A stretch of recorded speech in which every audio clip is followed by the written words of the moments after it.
Obrigado, Marcelo. Bom, pessoal, em primeiro lugar, eu quero dar os parabéns à campanha antipetroleira e a todos e todas que estão aqui na sala, que estão assistindo pelo YouTube, né, de terem essa iniciativa, né, corajosa de vir denunciar, né, a sociedade do petróleo. Né? Eu acho que é isso que a gente está fazendo aqui. Né? O problema não é só a foz do Rio Amazonas, o problema não é só, né, Fernando de Noronha ou qualquer, né, problema pontual. O problema não é só o vazamento, né? Não é só quando a operação dá errado, é quando a operação dá certo também, né? Porque enche a nossa atmosfera dos gases de efeito estufa. Atualmente, eu milito, a minha militância se divide, né, entre a participação no Conselho Editorial do Contrapoder, né, a coordenação do grupo de estudo Ecologia e Marxismo e a militância na Coalizão pelo Clima, aqui do Rio. Aí eu vou compartilhar com vocês uma contribuição que a gente fez aqui do grupo de estudo, especificamente para essa atividade de hoje. Né? Eu espero que acho que tá passando aí direitinho. Né? Bom, o que eu preparei aqui, né, nessa apresentação? Né? Contribuição do grupo de estudo Ecologia e Marxismo, né, para a vigília contra o leilão da devastação. Né? Tá ok aí o compartilhamento? Se alguém puder me dar o retorno, que eu estou sem ter Tá certeza. sim, tá tranquilo. Sim, Tranquilo. Maravilha. Então, o objetivo aqui, né, é responder a seguinte questão. Né? Por que a indústria petroleira e o agronegócio latifundiário precisam parar? Né? Eu trouxe aqui alguns slides para ilustrar isso. Né? Esse aqui é bem conhecido, né? Mostra a temperatura do planeta de 20 mil anos atrás até hoje em dia. Né? Mostra esse período aqui, a chamada zona de clima seguro. Né? Essa região aqui, essa região climática, né? É onde está concentrada, né, toda a história da civilização humana, desde a invenção da agricultura e da pecuária, que é aqui, até a Revolução Industrial. Né? E aí a gente pode observar, né, que a gente estava, inclusive, num ciclo de queda da temperatura, né, quando a Revolução Industrial joga a temperatura para cima, né, criando essa reta absolutamente artificial, né, incomparável, né, com as nuances anteriores das mudanças, de repente, uma reta subindo. Né? Infelizmente, esse gráfico já está até um pouco desatualizado. Né? Estamos aqui em mais 1,2 graus. Né? Desde julho de 2023, a gente tem, né, a temperatura acima de 1,5 grau. Né? Acho que com exceção de poucos meses nesse período todo. Né? E, mantidas as tendências atuais nesse gráfico, né, a gente chegaria a 2 graus em 2050 e 4 graus em 2100. Né? Isso aqui já é gravíssimo e está desatualizado. Né? Essa imagem aqui foi apresentada pelo professor Luiz Marx no encontro aberto do nosso grupo de estudo. Né? Ele traz duas declarações importantes. Né? A Terra cruzará o limiar perigoso do clima até 2036. O que é esse limiar perigoso? Os 2 graus, né, que o Acordo de Paris, né, pretendia, né, em tese, pelo menos, evitar. Né? E por que, né, que as metas do Acordo de Paris estão mortas? Né? Porque, olha só, para não se ultrapassar o limite de 2 graus, os níveis de CO2 devem se manter abaixo de 405 partes por milhão na atmosfera. Em 2023, nós já alcançamos, né, 420 ppm. A última medição que eu vi, né, se eu não me engano, referente, né, a maio desse ano, ou abril, a gente já tinha alcançado, né, 427 partes por milhão. Então, já é impossível evitar os 2 graus. Mesmo que a gente parasse amanhã de fazer as emissões, a temperatura já ultrapassa os 2 graus, né? Porque, né, já ultrapassou 405 ppm em 22 ppm. Aqui também, da apresentação do Luiz Marx, né? 4 declarações do James Hansen, de 2022, né? Antes desse salto na temperatura que foi dado em 2023. Né? Então, aqui, ó, já não há chance de manter o aquecimento global abaixo de 1,5 grau. Né? O teto de aquecimento global de 1,5 grau será ultrapassado nessa década. O aquecimento global de ao menos 2 graus já é inevitável no futuro da Terra. Esse nível de calor ocorrerá em meados do século, né, os 2 graus. Então, a gente, né, a declaração 2 dele, né, já foi, né, cumprida, né? A gente já ultrapassou 1,5 grau, né? Ele falou nessa década, em 2022, né?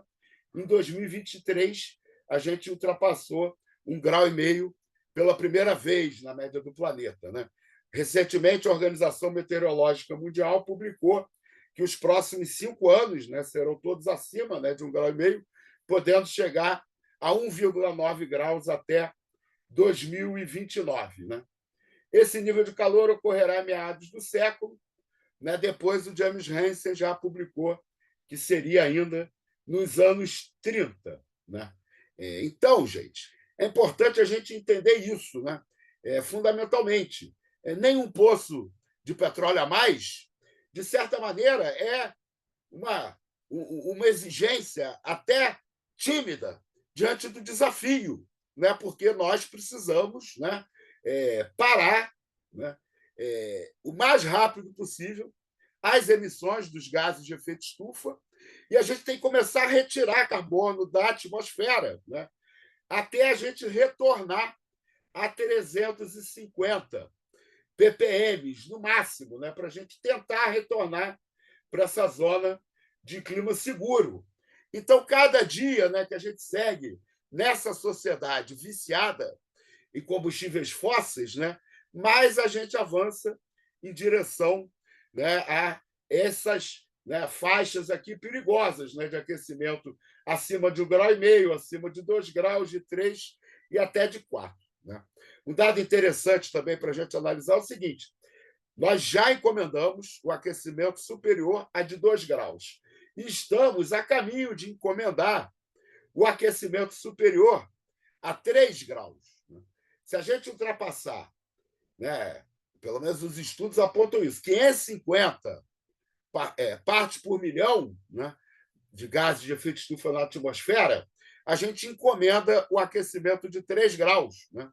E todo o crescimento da indústria do petróleo, né, os investimentos previstos para os próximos anos e para as próximas décadas, né, assim como, claro, né, também as emissões das indústrias, né, e da agropecuária latifundiária, todas elas, né, indicam que nós estamos no caminho de, nas próximas décadas, né, não só, né, o inevitável sofrimento que haverá, porque já alcançamos, já ultrapassamos, né, a encomenda dos 2 graus, de mais de 2 graus, né, e em breve a gente chega aqui na encomenda dos 3 graus. Né? Por isso a gente precisa parar, né, a indústria dos fósseis. Agora, aqui, né, no título, eu também coloquei e o agronegócio latifundiário. Né? A gente não pode também ignorar, especialmente, né, em países como o Brasil, né, o papel do agronegócio latifundiário, né, para a devastação ambiental, de uma maneira geral, mas também, né, para a emissão dos gases de efeito estufa, né? Seja por conta dos incêndios florestais provocados pelo agronegócio para fazer avançar a fronteira agrícola, né? Seja até, né, pela emissão de metano pelo gado. Né? Então, a gente também precisa, né, estar sempre colocando na pauta de discussão, né, a mudança radical e profunda do nosso modelo, né, global de alimentação, né, que também favorece, né, demais a gente perder o controle dessa situação do aquecimento global. Desculpe aqui pelo telefone, né?